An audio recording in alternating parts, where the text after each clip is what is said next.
Hello to everybody. Thank you for being here today. Welcome to the launch of the OECD publication towards improved retirement saving outcomes for women. We have ahead of us today what we hope is going to be a great discussion. We are going to have first the OECD Chief of Staff, Juan Yermo, giving the opening remarks. Then we are going to have a panel discussion with 4 excellent experts that I will introduce later on. And then at the end, we will have the main authors of the publication joining us in order to answer all your questions. At that moment, please, all of you that would like to ask questions about the results of the report, issues regarding the report, please use the Q&A, and the main authors of the report will be addressing them. Well, in order to continue and not to wait much longer, I have the pleasure of introducing to you Juan Yermo, the OECD Chief of Staff. Juan, the floor is yours. Thank you. Thank you very much, Pablo, and good afternoon, colleagues and friends. Delighted to be joining you today for the launch of this OECD publication towards improved retirement savings outcomes for women. Let me start by congratulating the authors of the report, Diana, Elsa, Jessica, Romain, Stephanie, and of course yourself, Pablo, and all the delegates to the Working Party on Private Pensions. This is an impressive, very well documented and critical report coming at a very, very timely moment in the crisis. The report really makes a key contribution to the OECD's gender mainstreaming work. This is work that we are promoting as part of the Friends of Gender Plus group, which I co-lead, I co-chair with the ambassadors from Canada and Sweden. And I also feel a double responsibility for this, given my past history supporting the work that you're all doing in the Working Party on Private Pensions and in the OECD, which I did over a decade. So let me thank you all for your dedication, your support, and the great work that you're all doing on this key agenda. At the OECD, we've been documenting gender gaps for a long time. Gender gaps in labor force participation, on average, nearly 16%, in access to full-time jobs, 24%, in wages, a gap of 13% between men and women, in vocational education and training, in family and household care. Women, as you may know, spend more than 2.5 times more time than men in such course. And this is, again, an average. And in parental leave, in many countries across the OECD, fathers account for less than 20% of those taking parental leave.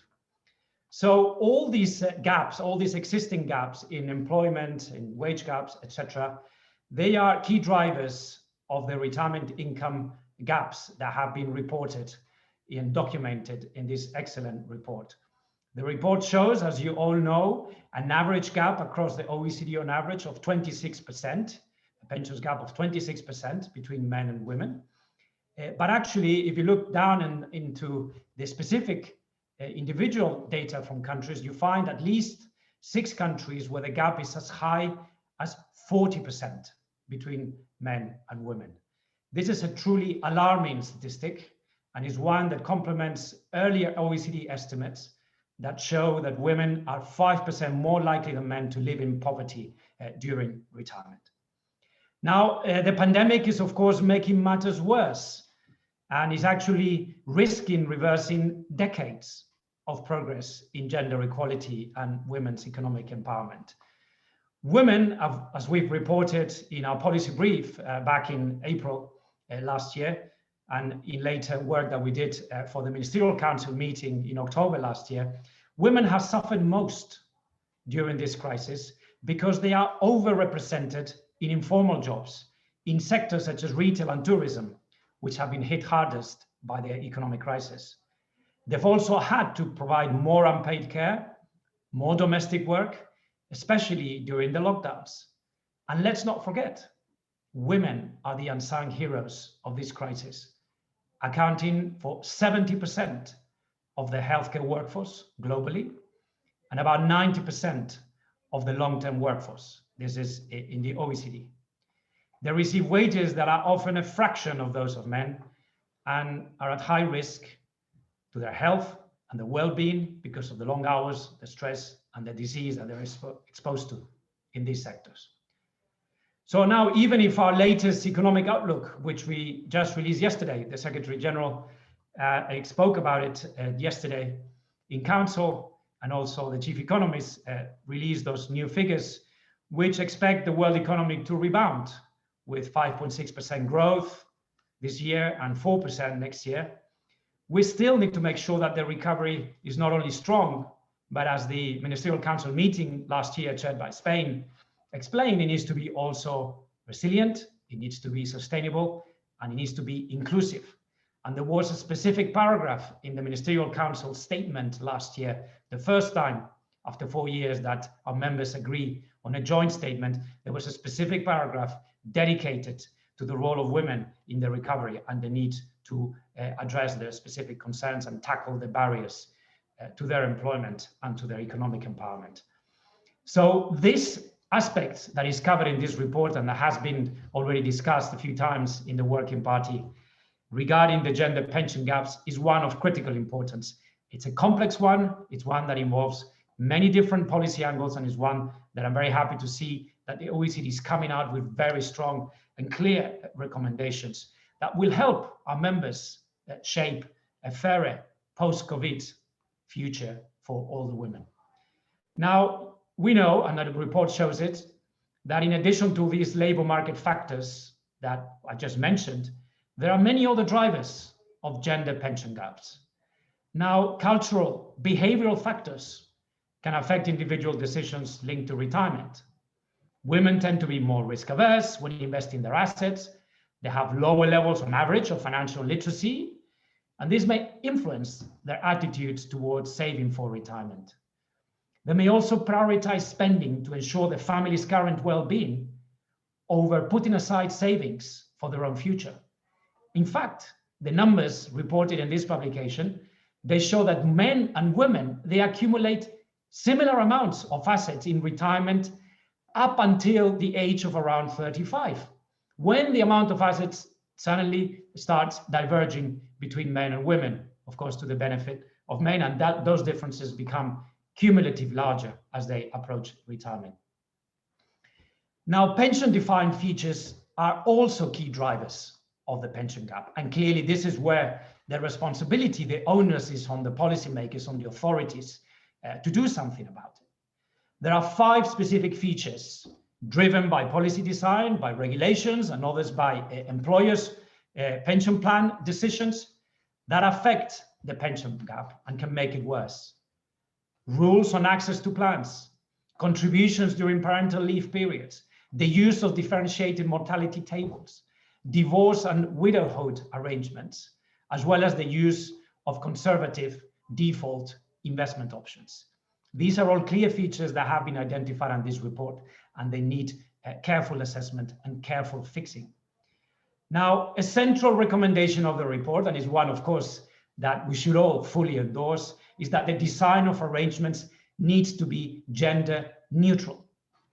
Now, let me pick on one specific example, which is reported in the many cases that are provided in this excellent report. The example of the otherwise very successful UK experience with automatic enrollment. This is very telling.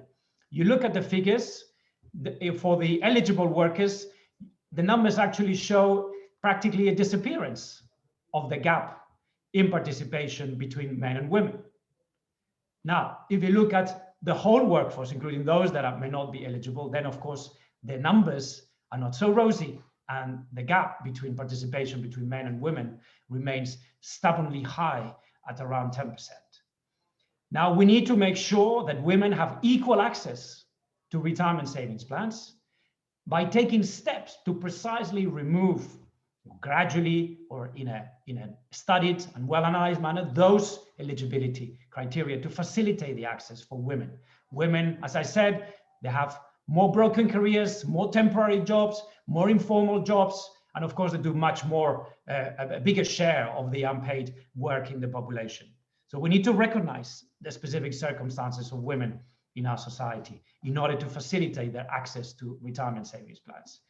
The report also recommends contribution subsidies for maternity or caregiving, financial incentives for women's retirement savings, and be more flexible with respect to scheduling their contributions.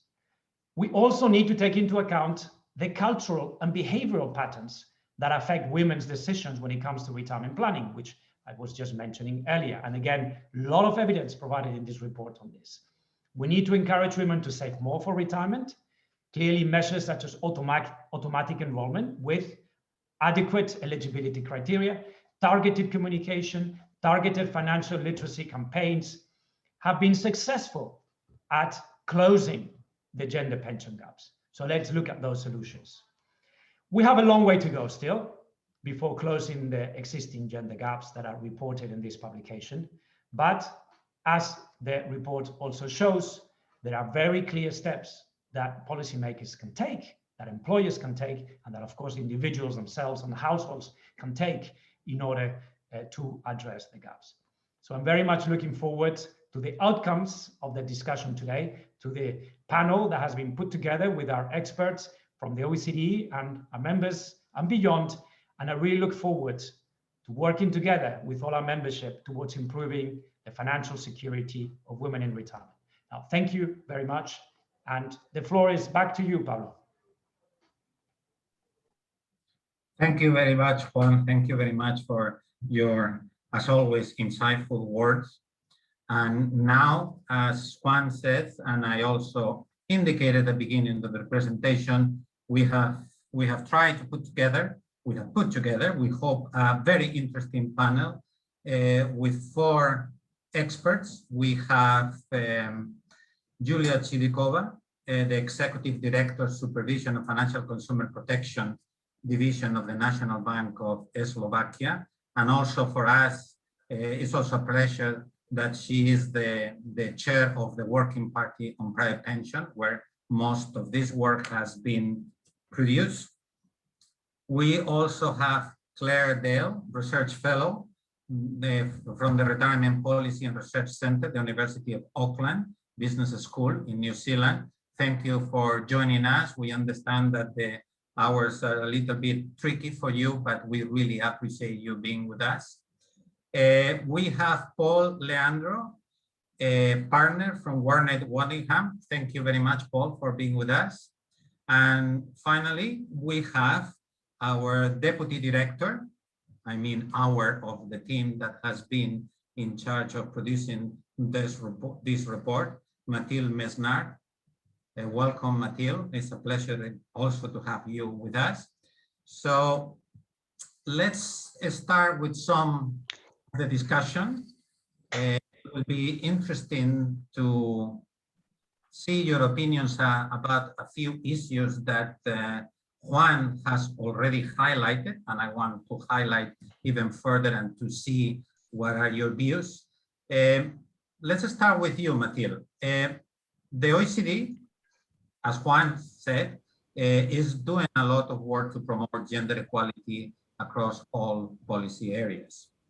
And obviously, he highlighted that this work adds to the OECD goal of promoting gender equality. So can you tell us a little bit about how this publication, this work that looks specifically at reducing the gender pension gap from the angle of retirement saving arrangements fits within these efforts that Juan was referring to, and why it's such an important topic for us to be discussing today and to focus on?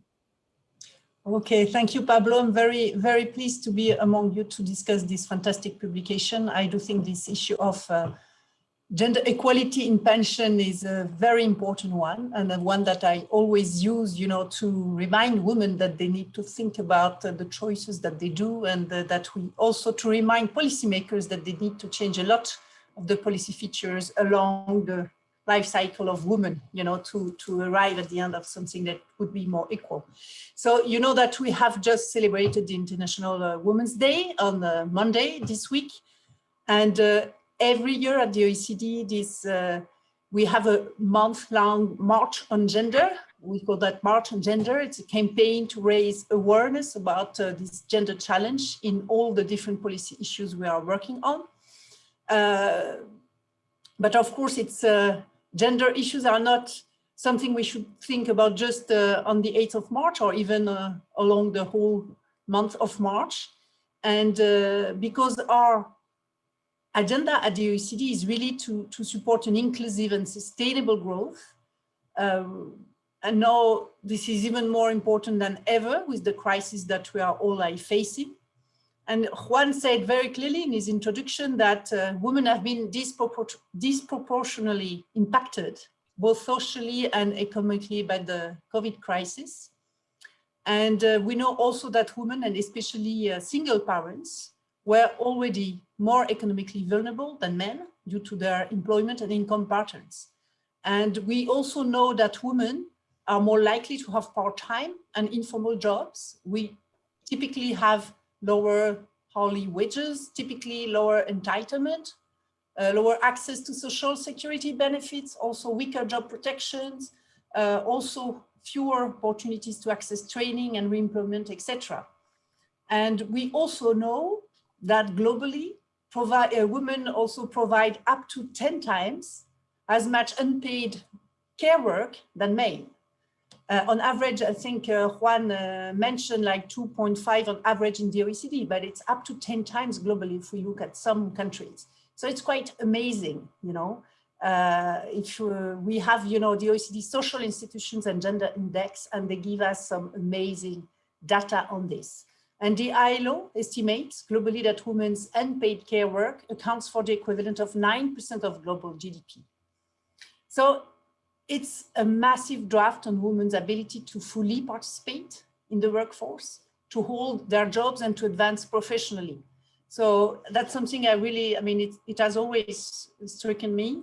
It's not only because I don't like to do the, the cleaning, because I do think that the road to equality begins at home, and we always should remind this, you know, the road to equality begins at home, with men taking on board more of the, you know, the care work.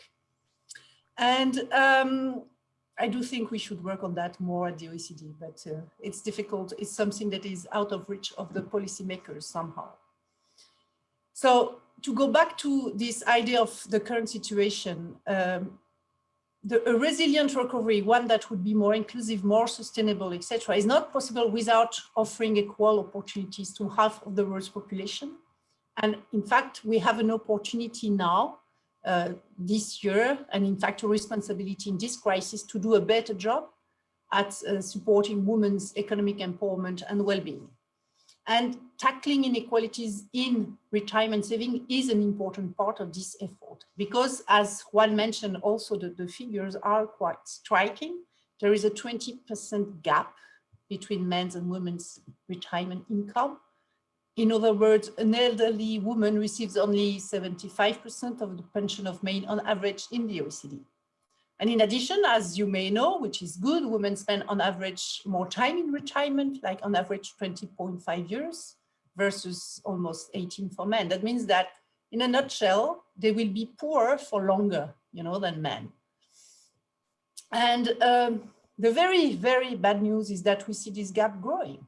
So it's not going in the right direction, which is quite amazing in these days, you know, and for obvious reasons, because the crisis is hitting women in exactly the areas that will affect their pension outcomes. The retirement gap, therefore, offers us a prime example of how we can build back better from this crisis by taking a more concerted, a more holistic, and a more sustainable approach to our policymaking. This means taking measures beyond pension-specific policies. Juan mentioned a lot of measures related directly to the features of the pension systems, but there are a lot of measures that could and should be taken beyond these pension-specific policies to help women overcome the barriers to working and address the pay gaps. And it was also mentioned by Juan, the gap in pensions results from all the gaps in the life of women. And this is a very powerful message for young and adult women. Mind the pension gap, you know. And of course, young women don't tend to think about pension, but they should. They should think about their pensions much more, all their choices, but also all the discriminations they will suffer from in their working and home life will result in this pension gap.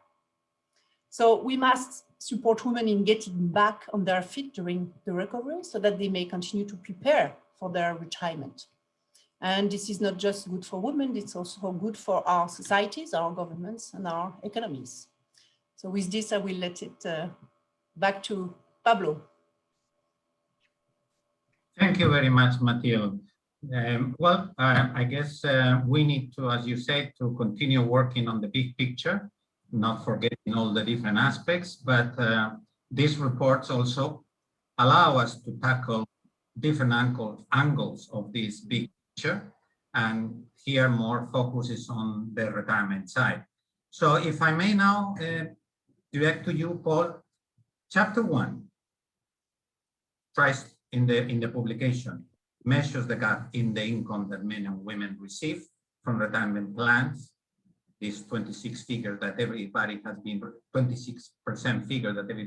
has been referring to. And it explores how differences between men and women arise during the accumulation phase, focusing more on the accumulation.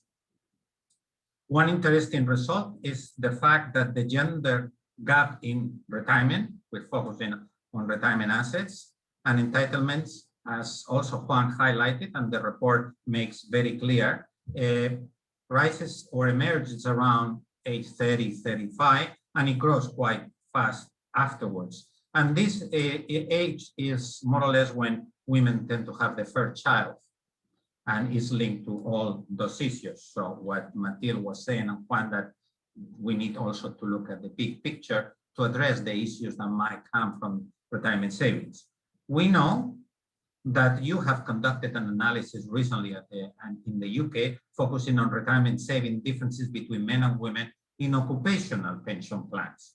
So do you find this same type of results that the report have, and what other lessons you learned from your analysis that can complement the results here in this report? Yeah, but thanks. Yeah, and thank you very much for inviting me to talk today. I'm delighted. Yeah, we've done analysis, but very much, as you say, through the UK lens and looking solely at DC pension schemes. And actually, it would be remiss of me, given that I'm sat here in the UK, and Juan highlighted the UK as part of his chat, because we found the same thing. You know, he was highlighting the success and the failure of the auto-enrolment system within the UK, which is mainly because of the £10,000 minimum amount someone needs to earn before they're auto-enrolled. That naturally leads to a bias towards men, disadvantages women. In some of the schemes that we looked at, it was 3 times more women than men were not being auto-enrolled into the pension scheme because they were earning below that cap. But in terms of the divergence in the pensions gap from the early 30s, it's exactly what we've seen through our analysis. Mainly because the pensions gap is intrinsically linked to the pay gap. We see the divergence in the pay gap from, say, around about 32. And as Juan described, that divergence does widen over time. And that naturally leads them to women paying less. So in our analysis, we found that, like in UK terms, that women were paying between £500 and £1,500 less into pension arrangements each year, which, given the long-term savings arrangement of a pension plan and compound interest rates, that is a significant amount. That's a significant difference. Something which did interest us, it's not necessarily because women are consciously paying in less. We're finding that men and women were paying in at the same rate, irrespective of where they were in their career. And it shows that inertia really is a driving force behind how much somebody pays, irrespective of gender, irrespective of where they are in their career, irrespective of their age, with one exception, but I'll come back to that. But people do tend to remain at the contribution rate at which they're entered into a pension scheme. And importantly, they remain at that rate based on when they're defaulted into a pension scheme after a career break as well. The career break the impact of the career break on pension savings is significant, not just in terms of the impact of the potential career earnings over time, but also in terms of the amount of time where somebody isn't contributing. So, for example, somebody in their early 30s who has 2 periods of 12 months not paying into a pension plan, if they wanted to catch up on paying or catch up on those contributions soon after returning back to work, they'd still need to pay an additional 1% of their pay in the pension arrangement just to catch up for those 2 gaps. If that person waited until they were age 55, for example, they'd need to pay in an additional 6% of their pay to catch up on those gaps, which is significant, but arguably could be done at a time when the person can afford to pay more in. And that leads on to my final point, which is that exception of men and women paying contributions at the same rate. We found that from age around 55, women actually start to pay in more in percentage terms than men. Now, we know that people get more engaged with pension savings the closer they get to retirement, and this could suggest that women are wanting to catch up, and they're paying an additional 1% of salary, typically. But that's not enough. Not enough to catch up on the career breaks, and certainly not enough to address the difference between male pension savings. That's what I was planning to say. Thank you, Paul. Sorry, the switching on and switching off of the mute, it needs a few seconds. So, well, if I find amazing the last point that you made, that the women try to catch up, link it to the beginning, that if there is a wage gap, then you have a retirement asset gap, and the whole issue of the compound interest, it plays very hardly. So when women start to save more, as you find out at age 55, even if they save 1 percentage point, the compound interest for a longer period, it plays a disadvantage to them. So it's quite interesting to see that something has to be done before than when people are close to retirement. Yeah. So let me now move to Clare. Thank you, Clare, for being here. So we know that in your work you have conducted case studies in some OECD countries, gender pension gap. So what do you think are the main ways to design? And here we are going to one of the key proposals of this report, how to design funded and private pension, how to design retirement saving plans. So what ways you have found in your research to design this type of retirement saving arrangement that can contribute to the gender pension gap? The report points out ways to address them, as I say, but what are your views from your research on the potential areas of policy intervention? Thank you, Clare. Okay, thanks, Pablo, and thanks for having me, and thanks for producing such a valuable report. I'd start, and this point's already been raised by Paul.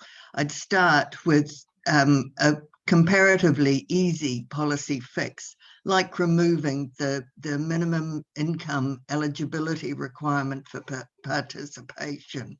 Women tend to earn less, tend to work in part-time jobs, and excluding them from that opportunity to easily join a pension plan is, if nothing else, it's cruel, but it has devastating long-term effects.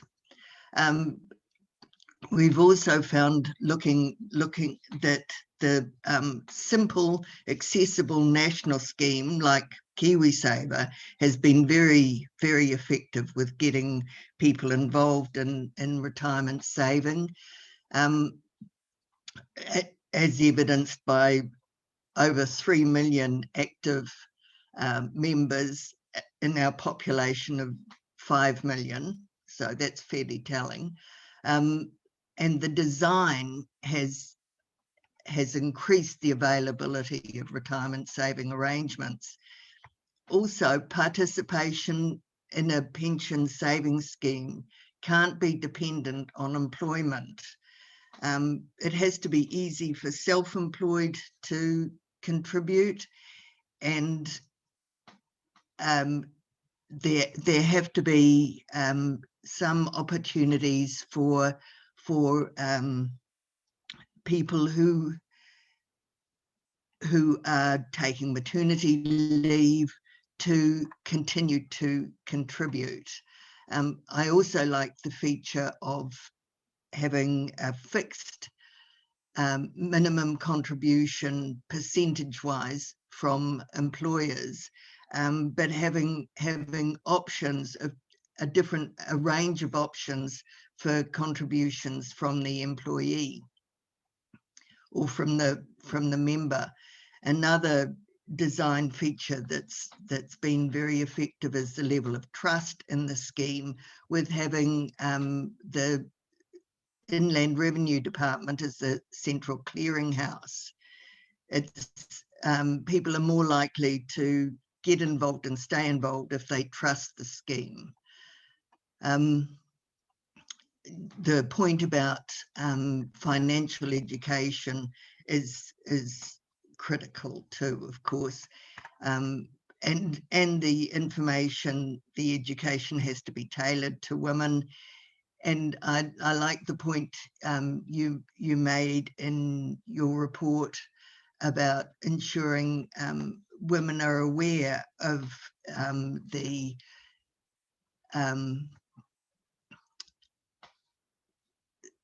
opportunity, perhaps, to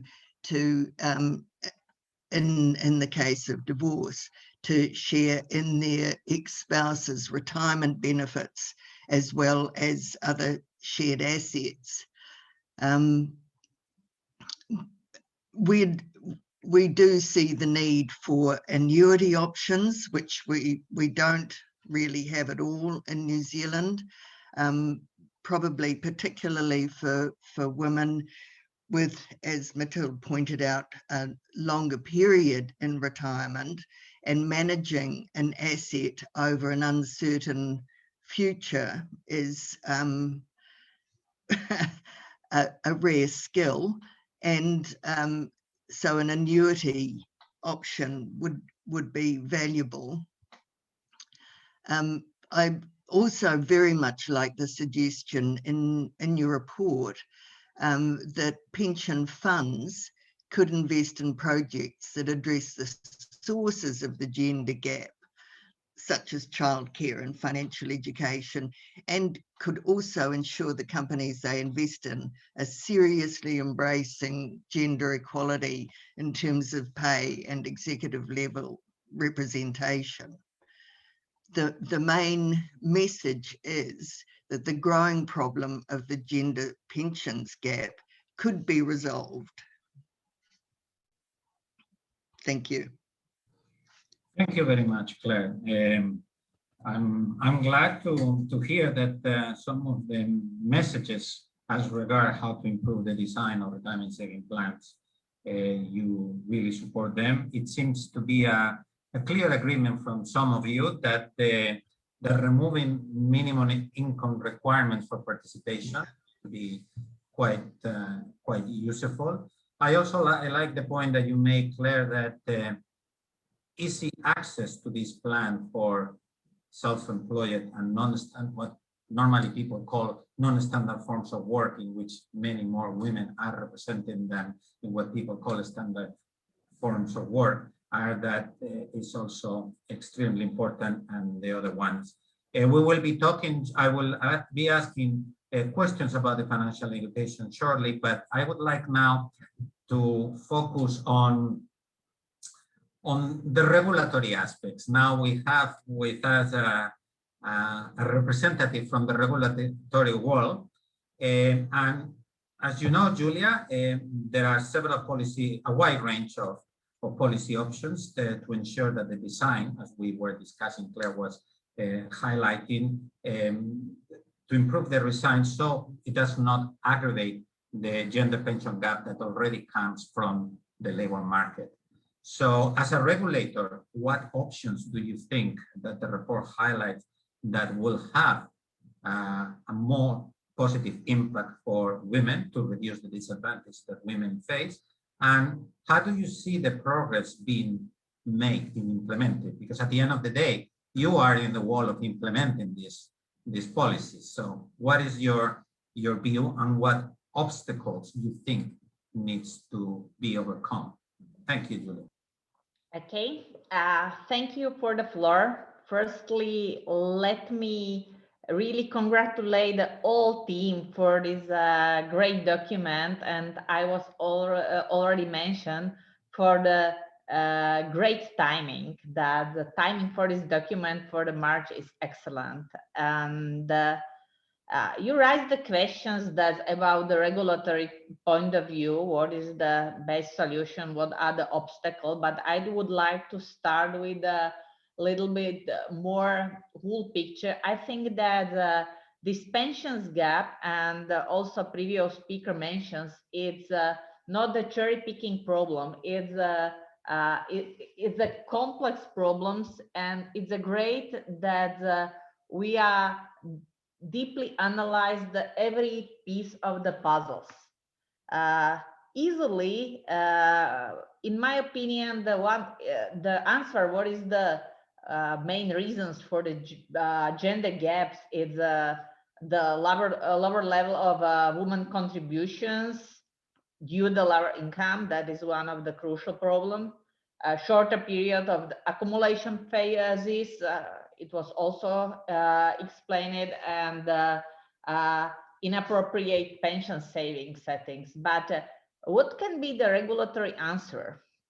In the documents which is already launched, it's a lot of it's sometimes like the cooking book, and for the regulators it is the way how to take this recommendation and rewrite it into the legal language. But if I start to think what is the most important, it's what was mentioned in the chapter 5, that is making pension saving available to larger group of the women. It was the mentions that automatic it could be done by the automatic enrollment, or for the better financial information, and for the much more easily approach. And I think that in some jurisdiction it's already done, and if we find a solution for the women which work in the part-time, and we find the financial incentives and subsidies and concessions, that's it could be work.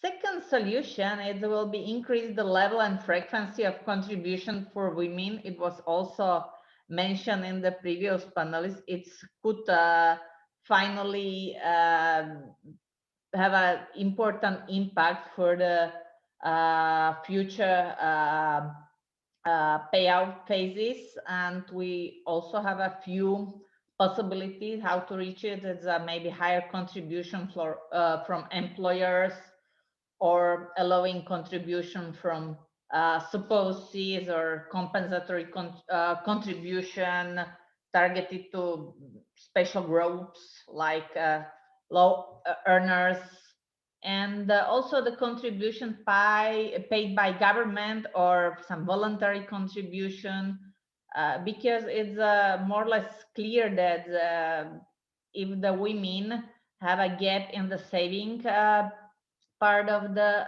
pensions project, that gap will be higher in the end of the payout phases. But also the financial educations that women should take care about their pensions. And also I would like to underline the multi-source the financing, because also the support in the some state pillar have a strong impact for the final pensions. But I think that what is the most important for us and also for the regulators, that you introduce as the OECD in this kind of discussion, because it starts to be like the needness for the governments to start to write this regulation. Because as I mentioned in the beginning, it's not a problem how to make the regulation, but problem is if it's a willingness for the make this kind of regulation. And you also, Pablo, asked that if there are some obstacles. I think that the main obstacles, it's sometimes doubt for the cost for the for this I can call it reform or minimalizing on the gap.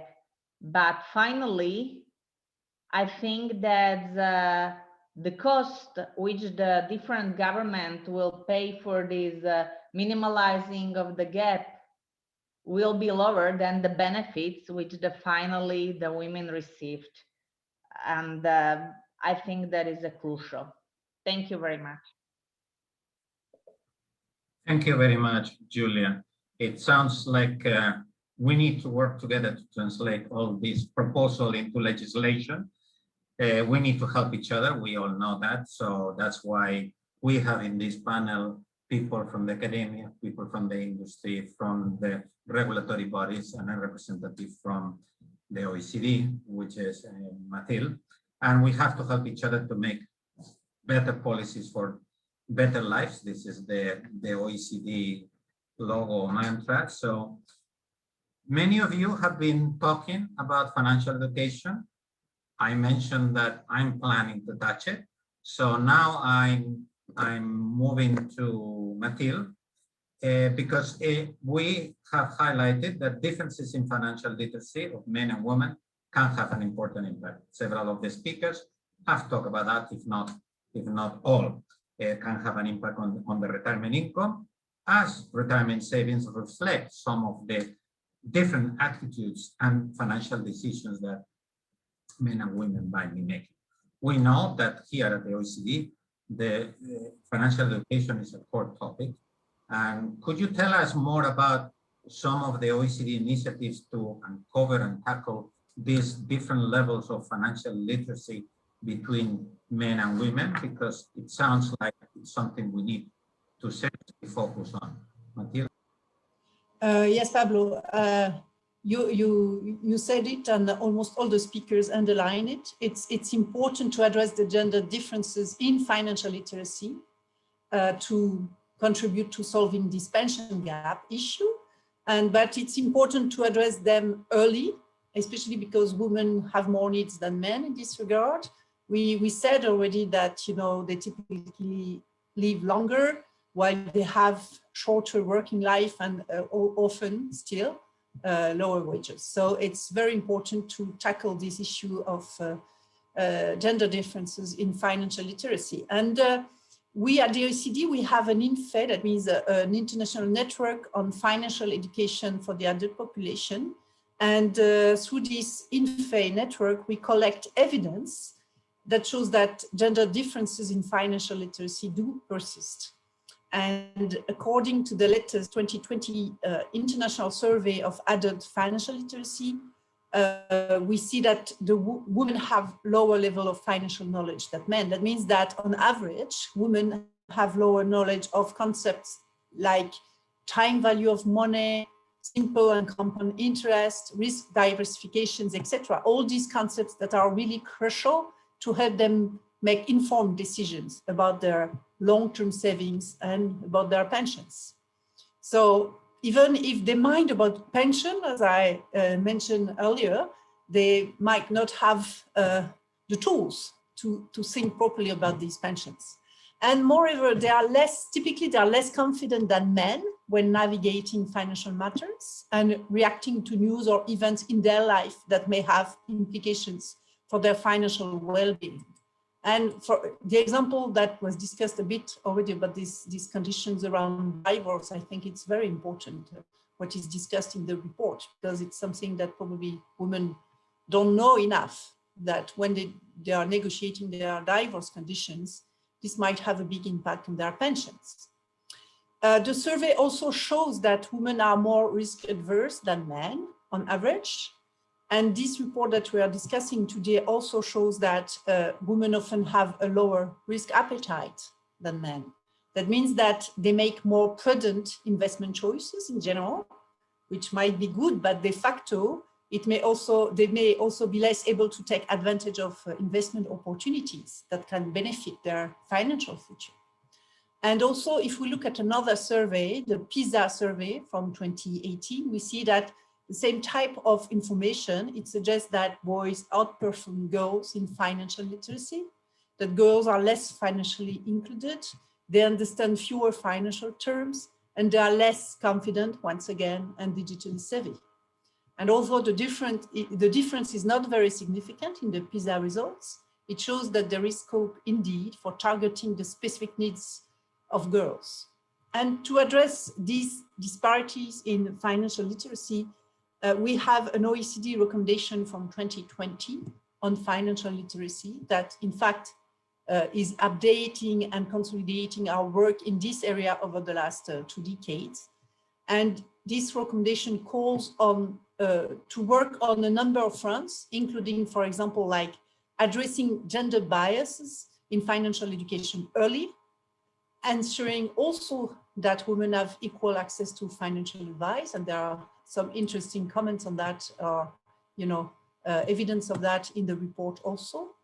Also, the recommendation calls for including financial literacy policies into broader measures to address gender gaps in overall financial outcomes. And this includes, for example, taking a holistic approach to promoting financial education as a means toward the sustainable empowerment of women, to foster, for example, women's entrepreneurship, to promote, once again, fair and balanced sharing of unpaid work, and I underline it again, this begins also access to care leave for both women and men, etc., etc. So going back to our report of today, our report on retirement, I'm glad that it takes to heart the important calls for action of the 2020 recommendation on financial literacy. And in particular, the report emphasized the importance of financial education tailored to encourage women's participation in retirement savings arrangements as part of a broader policy response. And indeed, I mean, retirement savings entail complex decisions made across many years at different stages of people's lives. And they are about building a better future for men and women. So this is why we need political resolve and decisive action in tackling inequalities in retirement savings and in financial education. And I'm certain that this report will contribute to the education of policymakers also, but the awareness of people concerned and women awareness that they should mind the pension gap and they should learn more, they should take more risk probably, and they should really sometimes at some critical times in their life, remember that the choices they make do have an important impact on their long pension years. So thank you very much for this opportunity to highlight the work we do on financial education. Thank you very much, Mathilde. Well, if I understand, we need to help women, but the public in general, to make informed decisions.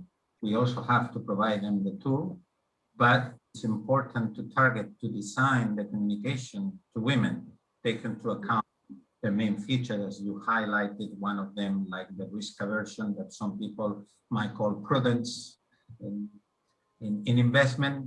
You can see things from different angles, and also the financial education programs towards women. Now, let me move. We have seen the view of the regulator, the view of the international organization. We saw Paul taking us to the result of their work on occupational pension plan, but now what do you think it can be the role of the pension industry and the employers, given your experience working closely with them, with the pension industry and the employers? We know the regulators, we know that, but what about the pension industry? What about the employers? Because as Juan was saying at the beginning, we need to look at the whole picture, and the pension industry and the employers are key stakeholders that have an important role to play in this. So how can they play to complement or to complement each other in order to address the gender pension gap? Yeah, absolutely key stakeholders in this, and yeah, we wholeheartedly agree. This is a composite problem, and it was clear from our analysis actually that certainly for again looking through this through a UK lens, when the private pension system was born in the UK back in the early 1900s, society was very different to the way it is now. But the pension system, the pension as a product, hasn't evolved, even though society around it has. It hasn't evolved, and I think we need to take that into consideration when we're looking at reviewing pension arrangements. It needs to be basically dragged to today and updated really quite well significantly.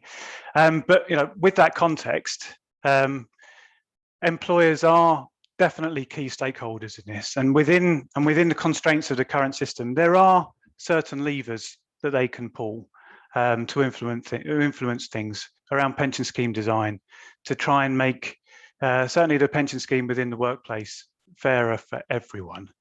And I'm glad to say as well, with the work that we're doing with our clients, with our corporate clients, the gender pension gap is moving up the agenda because it's linked with the gender pay gap. And we know that there's a real encouragement for corporates in the UK, certainly in the UK, to address that. And by addressing that, it would naturally lead on to addressing the pension gap.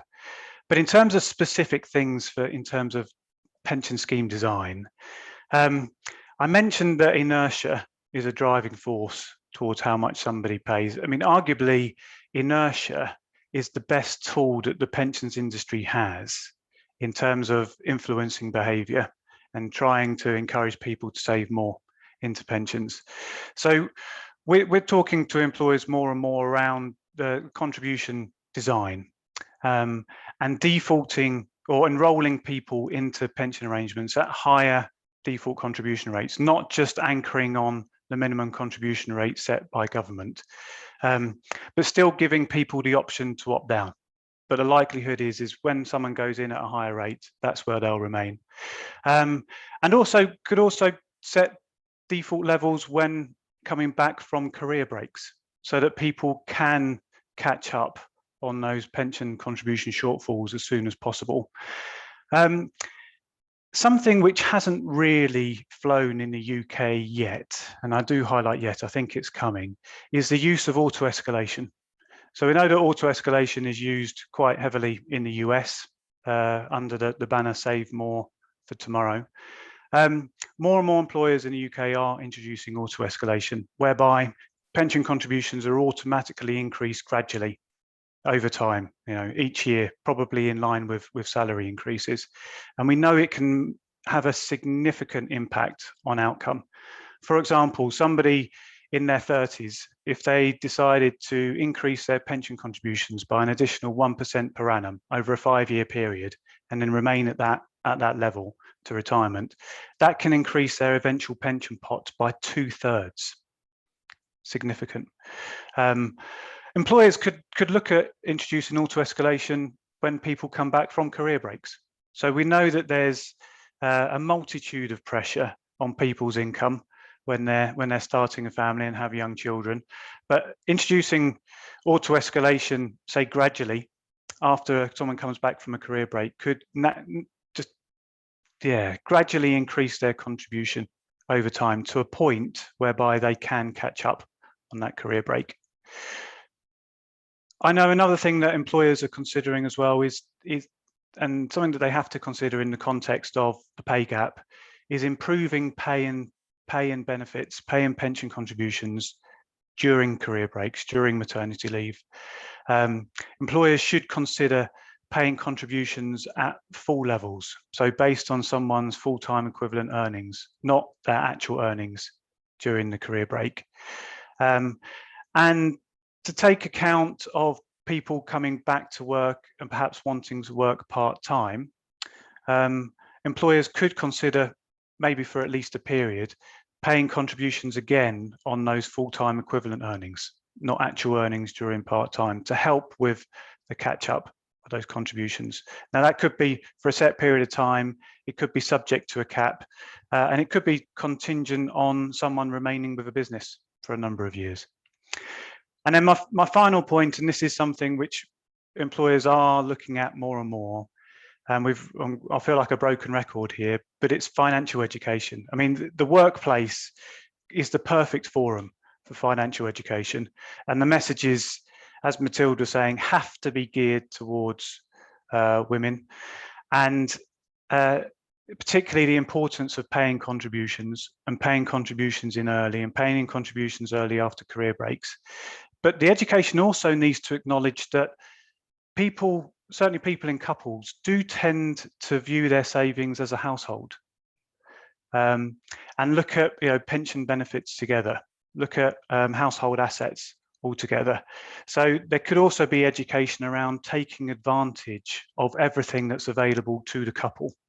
So is one pension arrangement more beneficial than the other? Does it offer better benefits? Is a lower charge? Is it a better proposition, for example? As a collective, people should look at how to take advantage of various incentives into playing into pensions, other tax efficient savings vehicles, that sort of thing. And I do think that there needs to be an improvement around the level of support that employers give when people enter the workplace after a career break. Perhaps creating those forums where people can share experiences, talk in a safe place, and pensions and retirement savings certainly needs to be part of that conversation. Thanks, Paul. It's very clear that we need to work with employers to make things better. Being conscious of the time, Clare, we have here that from the speech of Juan, and from the remarks by others, that the COVID crisis has exacerbated some of the issues around the gender gap, including the pension or the retirement income gender gap. What do you think we can do to mitigate this, given all the research that you have been doing? Okay, well, as Juan described, everywhere women have been disproportionately affected by the crisis. In New Zealand, for example, between March and September last year, unemployment overall increased by 31,000, but 22,000 of those were women. So the female workforce has been decimated, and that's been particularly hard on sole parent households. And then, of course, women have had to carry the bulk of the domestic workload, as they always do. But a concern is that while the childcare services have closed during lockdown and during the pandemic, a lot of those businesses have gone broke, won't be there in the recovery. So what's going to be the solution? Will those women ever be able to go back to work because they may not have access to childcare? Another major issue is shortage of affordable housing has meant that a lot of homes here are crowded, and COVID-induced stress is very real. So record numbers of family violence. So that's going to have another long-term impact on women and, of course, on their children. We also have to be aware that prior to COVID in New Zealand, of those aged 66 plus, 14% of women were already in poverty compared to less than 7% of men. So it doesn't augur well for the future that during the pandemic, women have been more likely than men to draw down their retirement savings under the hardship rules, depleting their already smaller accumulations. So without doubt, COVID's made the situation worse for women now. And my fear is that the situation for women will be even more dire in the future. One of the things that governments could do immediately at the end of the crisis is use some of their billions of dollars of COVID relief fund to reinstate retirement savings funds that have been withdrawn under hardship terms during the pandemic. So enable a bit of a catch up to happen, particularly for women. Thank you. Thank you very much, Claire. That's a very, very clear policy proposal. Thank you for that, because this idea of depleting savings has been happening in many places, and it's clear that under hardship rules, it affects more women. Let me now finish with a question to Julia on the regulatory side. Obviously, you are also the chair of the Working Party. You participate in many international fora, and bringing in here the idea of how do you see the international dialogue contributing to the discussion we're having here, to bring in the ideas of the pension industry, the employers, the academics, and international organizations like the OECD, and the points you make about implementing these ideas into the regulation, how the international dialogue can help here. I think that I could be brief, because that this launch and the document is a strong evidence that this kind of dialogue are very constructive, because the one individual voice is never such a visible and hearable like the strong voice of the international community.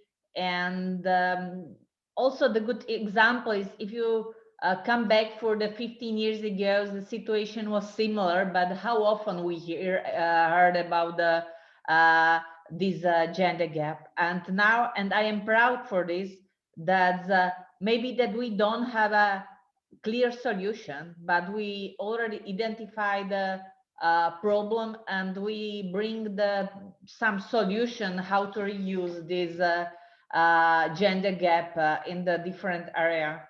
And I strongly, and you know that I am one of the real fighter for the strong cooperation in the international level, and because this is a great way how to pressure for the local government, and I try to be, or I am optimist that it's will be much better. And I like what I think that Mathilde mentioned in the beginning, that the solving of the gender gap is starting in the own houses, and a little bit change of the mind. And I believe that step by step we are changing this mind. And for the country which all few years ago to introduce some new reform, it's the measure which could reduce the gender gap are the common part of the thinking. And I am 100% sure that this international dialogue is one of the strongest arguments, and thanks to them. And also the work in our working party in the OECD is that all members are strongly supporting this work.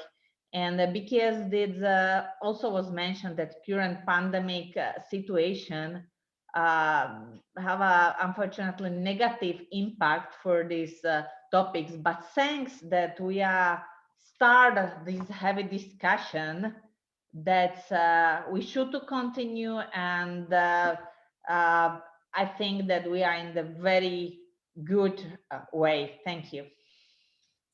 Thank you, Julia. And I want to finish exactly with this optimistic point that you make, that you are optimistic going forward. I hope that we will continue addressing all these problems. We will continue talking. And I'm also optimistic because, as you say, we have identified a problem. We have had a discussion here today in which we have here some specific proposals. This report provides some proposals in a specific area to address the gender gap, focus on pensions and focus on retirement savings. But we have to continue working. And as you say, Julia, you're optimistic. Let's be optimistic. And just to finalize, thank you very much, Mathilde. Thank you very much, Paul. Thank you very much, Claire. And thank you very much, Julia, for being here with us. It has been a pleasure to moderate you and to hear your points of view. So hope to see you soon and to interact with you soon. Thank you very much. Also, thank you. Pleasure for us. Now, for the people attending the meetings, as I say, now is the opportunity for all of you to start and address questions to the authors. I'm going to introduce the main authors of the report. One of the authors, Elsa Fabre-Barron, cannot be with us today, but we are all with her.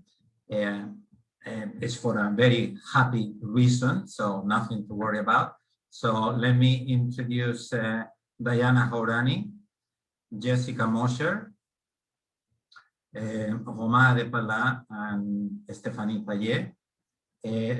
Please place all your questions in the Q&A, and they will be happy to address all of them. They are the authors. They have done all of this. And there was already one question I saw in the Q&A, and it was linked to pension rights, the women rights. If I can, what about protection of women's rights, the split of entitlement following divorce? I believe that this is addressed in this report, so I leave Stephanie to provide an answer. Stephanie, please. Yes, thank you very much, and thank you for the question. So actually in the report, we identify this issue of divorce as a very serious one, because we basically identify 3 groups of countries. There's a group of countries where retirement savings are considered as individual rights. So whatever happened within the household, whether the women worked part-time or whether the women take career breaks to take care of the family, meaning that she has less entitlement of their own. In those countries, because there is no split of the assets upon divorce, she will lose it all, even though the initial plan was probably to rely on the retirement savings of the man upon retirement. We see then all the other countries where retirement savings as considered as joint property during the partnership or the marriage. So this is positive, but then as always, the devil is in the detail, because in many cases, the split of the retirement savings is not automatic upon divorce. And because pensions is quite a complex area, it tends to be overlooked in divorce settlements. And actually we put one figure in the report that in the UK, 71% of divorce settlements do not take into account pensions. So even though in theory, women could get one part of the entitlements that have been built during their relationship upon divorce, this is not the case because they just don't take into account pensions. So there are a number of countries that are moving towards the direction of making the split of retirement savings completely automatic upon divorce. And this is, for example, one one thing that the Netherlands is going to put in place in 2022. So right now, in theory, pension assets should be split, but in practice, it may not be. So they are going all the way, and from next year, whenever there is a divorce, pension assets will always be split automatically. Well, following up on that, how do you link the divorce settlement mention of pension savings?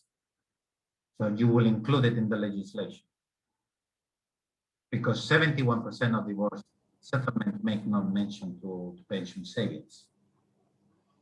So that's the argument, correct? Yes, the idea is that legislation would force that every divorce settlement should take into account the pension savings of the couples and make sure that there is an equal split of all those savings made during the relationship equally between men and women. Thank you, Stephanie.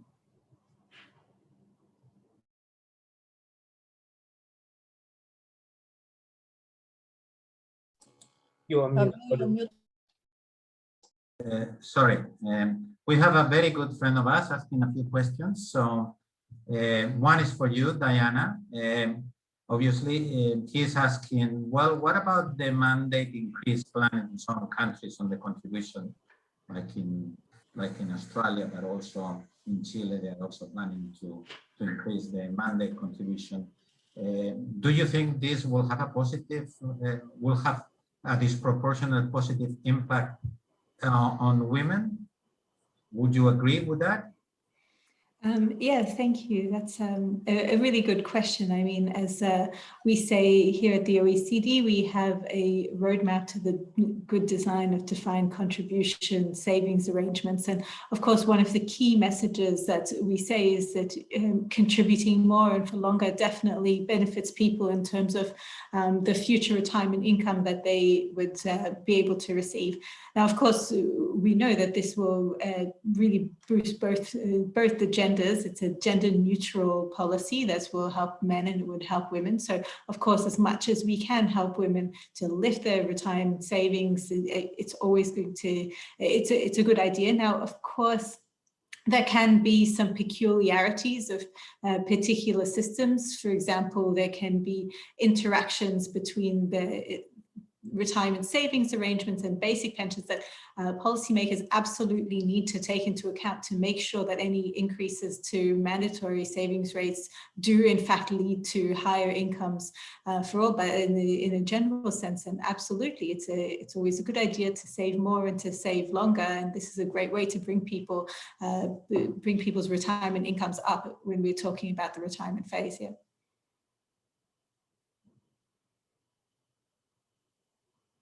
Thank you, Diana. Another question, and I'm directing this question to Romain.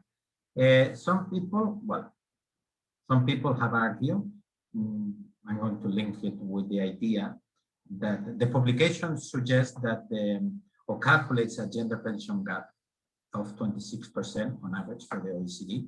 And some people are asking, well, what extent this gap is due to retirement saving arrangements? Thank you, Pablo. I think it's also a question I've seen in the discussion from Andrew. So, I think many people have this question in mind as well, because to try to compare public and private pension system, it's a very interesting but very challenging question. And why? Because first, the proportion of people entitled to a public pension and or to a private pension is different.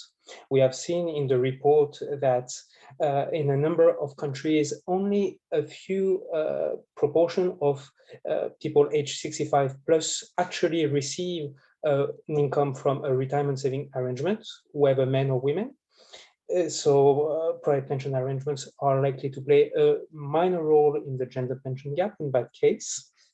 Additionally, public pension system and private pension system do not necessarily provide the same type of benefit payments, because in the case of private pension arrangements, it's sometimes possible to get a one-off lump sum payments. like in Belgium, and this could be very popular. And in that case, that would not appear as a regular income for the individual unless this individual decides to purchase an annuity. So this is something which is very different with the public pension system. And lastly, to finish my answer, the transmission mechanism of all the inequalities that can happen during the career and that we have heard about today is very different between the layers of a public pension system and the private pension system. For instance, the wage gap would translate directly in the savings of men and women in private pension arrangements. But by contrast, this wage gap may make women more likely to benefit from the public non-contributory safety nets. So this is why it's so hard to compare public and private pension contribution to the gender pension gap. Thank you very much, Romain.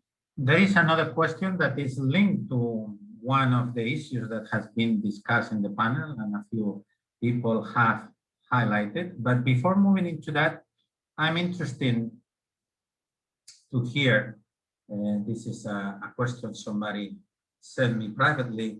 Well, we suggest several policies that regulators and policymakers should consider to improve the situation in addressing the design of the retirement saving plans in order to reduce the pension gender gap. But many of these options seems to be, as the discussion was saying, something that look reasonable, not surprising, but as I always say, yes, policy sometimes are not surprising, but one has to argue and present them. But do you think, and I direct this question to Jessica, is there any of these policies that emerge in the work as a surprise to all of you? Yeah, I mean, a lot of the policy options that the report highlights are not a surprise. They're not new solutions, like, for example, subsidizing contributions during maternity or parental leave or equalizing the retirement age. But the nice thing about going through the process of doing this report was that it really forced us to look at the whole system through a gender lens, which allows us to dissect each aspect of the design of the system and really see how those differences can, or how this design can impact men and women differently. And so when we look at it from that perspective, we can get a few solutions that weren't necessarily obvious for the beginning. So for example, we know that women participate less in retirement savings arrangements or pension arrangements. But when we look closer, we also see that in some jurisdictions, this is really because the employers in the sectors where women tend to work more frequently also are less likely to offer occupational arrangements to their employees. So here the policy solution would really be to encourage employers in these sectors to offer plans for their employees to be able to save. Another example would probably be that we know that women are more risk averse, and so they're more likely to invest in more conservative investments. And so a solution that we could think was obvious is, well, then we need to make sure that the women have access to good financial advice, to give them good recommendations on how to invest appropriately for their retirement. But then we also find that some research says that the advisors themselves often have the gender bias and are more likely to recommend more conservative investments to women. So we have to be careful when implementing these solutions. One solution is, of course, having a non-conservative default.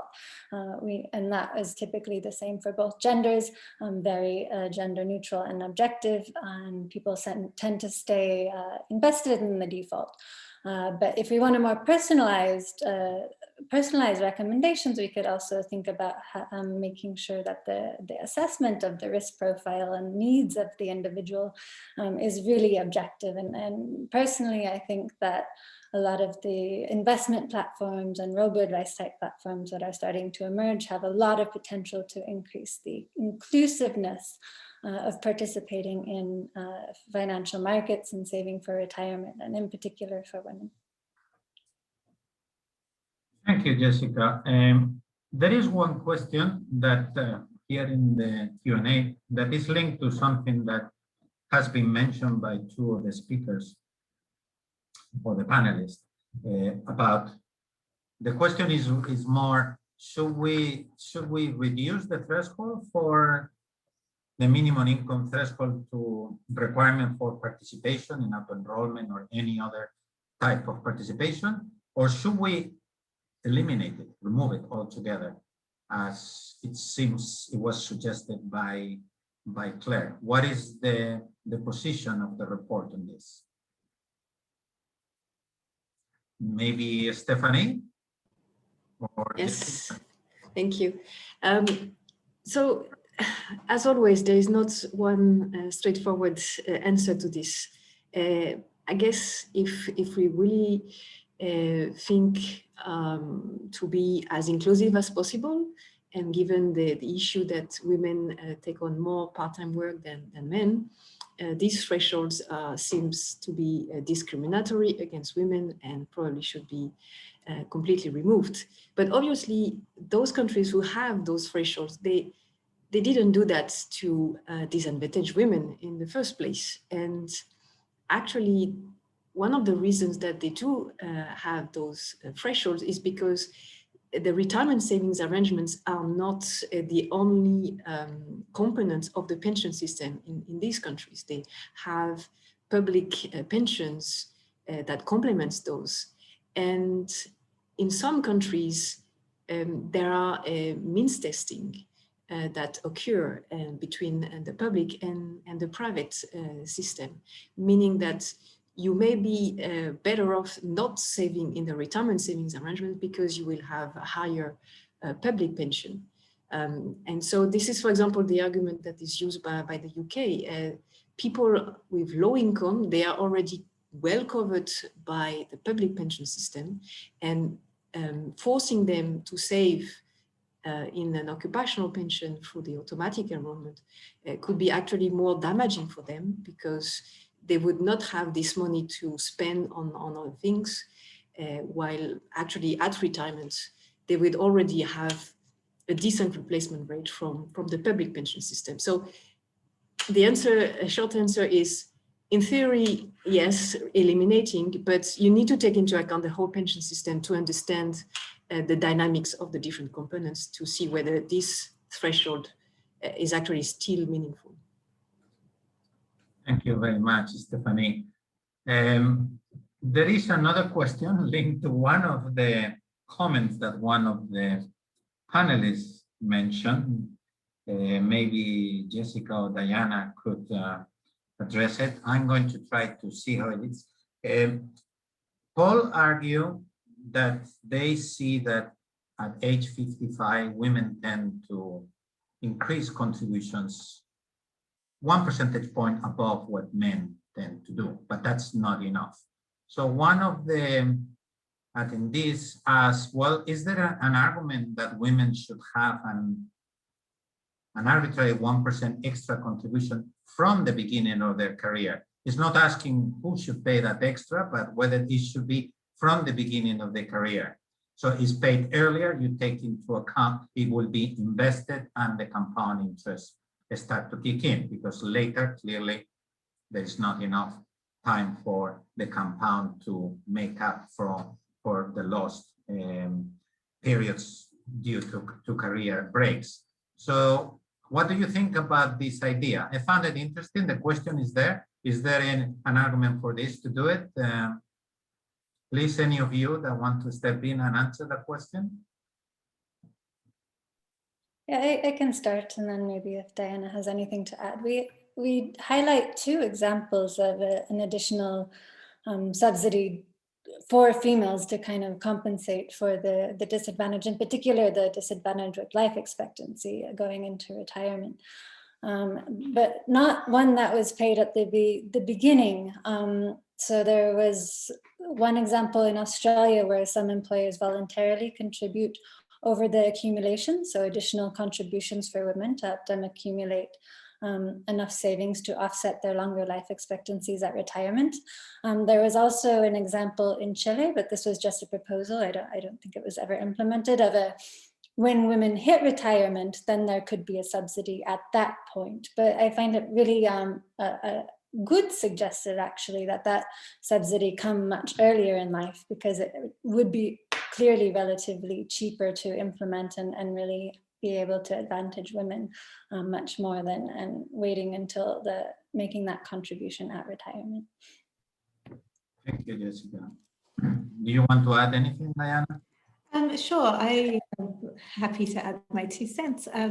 I completely agree with Jessica. There are some really interesting examples of additional contributions being made by women in order to compensate for periods when they're not contributing. I guess the only thought that I think we should be wary of is, the potential distributional impacts of this. So, I mean, if for certain groups of women, particularly, middle to higher income women, this could be really beneficial. But of course, we know for lower income women, as Stephanie's already mentioned before, it may not be the best way to help I guess, to improve their retirement incomes later in life, because of course we know that there can be situations where they're already well accounted for through existing arrangements, and we don't want to see women being penalized through lower incomes during their working life. But I mean, of course, this is something.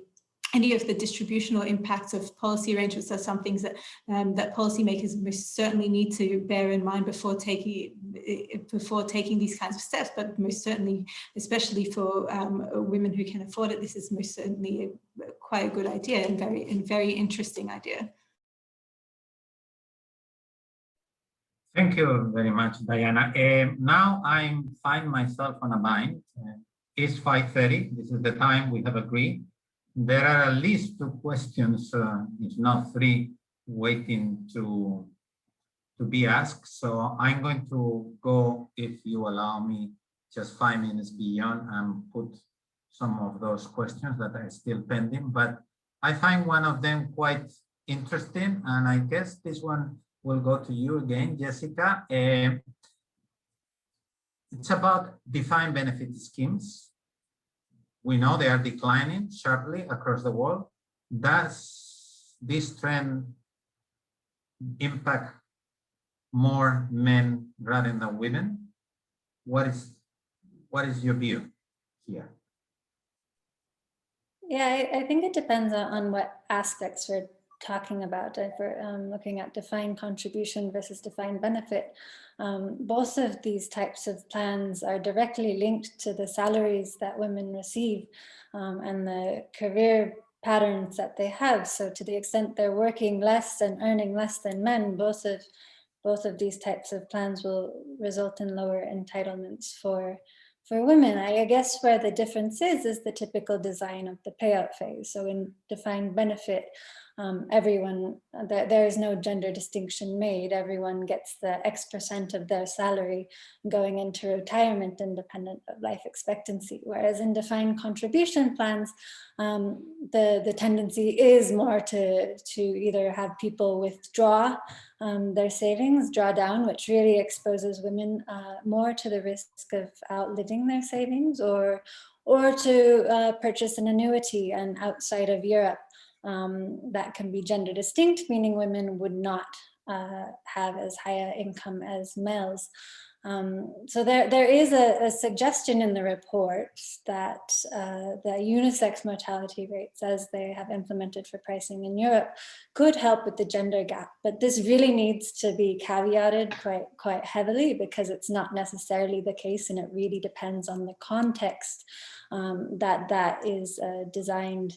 So where annuitization is voluntary, men know they're subsidizing women in that respect. If the unisex mortality is implemented, they're probably going to be also less likely to purchase an annuity. So then you get less men getting protection from their longevity, and then the higher prices for women anyway. So the net benefit is not necessarily going to be there for women or for men for that matter, because they will no longer be protected from longevity. So this kind of solution really needs to have careful consideration to the selection that it can have, and probably works better where the payout is paid as an annuity, as a mandatory payout, rather than just a simple option. Yeah, that links with other questions that questions keep coming. So, but I'm going to have to stop with another question that comes in about collective risk sharing arrangements. But I have to go with the order the questions came in, and I'm sorry I will not be able to address this question to the speakers. But please feel free to address them to the authors later on. I just want to finish one question that came out before the others. The idea is this auto-escalation that Paul referred to, but also we talk about it in the OECD roadmap, in the revision of the OECD roadmap, and we have proposed the idea of auto-escalation of contribution linked to wage growth in many of the reviews of pension system for OECD countries. And here the question exactly is, well, does auto-escalation actually help women in retirement? Because they tend to, as it was highlighted, to be more represented in part-time work, which salary progressions might not be as much as those in full-time, the idea of non-standard functional work that also we were referring to before. So, Stephanie, can you indicate something about whether an auto-escalation?